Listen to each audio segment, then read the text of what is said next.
Hello, welcome back to another MT Doctrine, and in this video, I want to talk about the 4 types of human intelligence.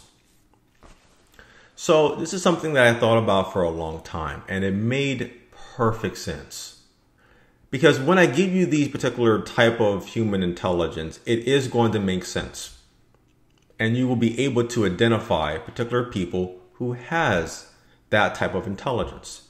And it will make sense why when people do or say certain things, it comes from certain type of people because of their type of intelligence. Once I figured this out, once I analyzed this, it was like, oh, that's excellent. That makes perfect sense. That person is saying that because of this. And it was genius. So, what are the actual factors of intelligence? So when I'm talking about the type of intelligence, there's 2 main factors involved. The first is based on a established education, a skill set. That's very important. And the second factor involves common sense and common courtesy. It is something that I call common sense courtesy. Common sense itself is a type of intelligence. It definitely is. Because you could say, oh, I need to walk across the street. Well, what do you do before you walk across the street? You look both ways. That's called common sense. Then you go. If you sit there and you say, oh, I want to cross the street. Let me just walk across the street. You could get hit by a car. So you can have a college degree. If you don't have common sense, then you don't really have a lot of intelligence.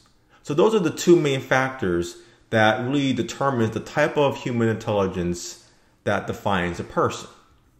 And those type of intelligence easily describes what they typically do. Okay, let's get into it. So we have a type 1. A type 1 intelligence is a person that is, well, a genius, a prodigy. These are your Albert Einsteins, your Stephen Hawkings, your astrophysicists, scientists, inventors like Facebook, Mark Zuckerberg, YouTube, Yahoo, the Doogie Housers of the world. Now, it's a very, very small group, but this would be considered as a type 1 intelligence. Next we have is a type 2 intelligence. Now, this contains 2 main components.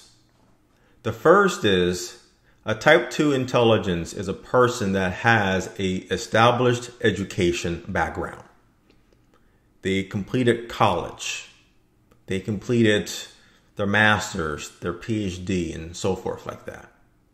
And number 2, they have common sense and common courtesy. That is what a type 2 intelligence is all about. Now it gets a little tricky. We get to a type 3 of intelligence.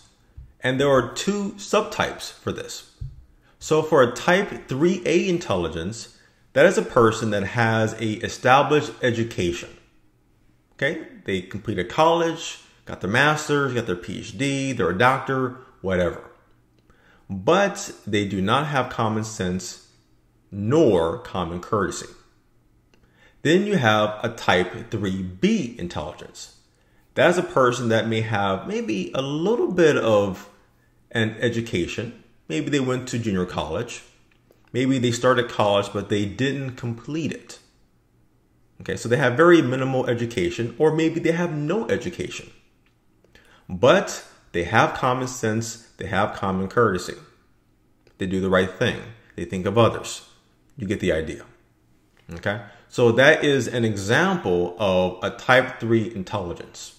And finally, we get to a type 4 intelligence, and that is a person that has no education background, and they do not have common sense nor common courtesy. So those are the 4 different types of intelligence. And a lot of people, I know what you're thinking. Oh, that's easy. I'm a type 2. I'm a type 2 intelligence. Well, that depends And I'm going to give you a couple examples that's going to illustrate what makes a type 3 and a type 4. Because as you heard, a type 3 and a type 4 is not very favorable. Well, I'm going to give you some examples that will illustrate people that are those type of intelligent types.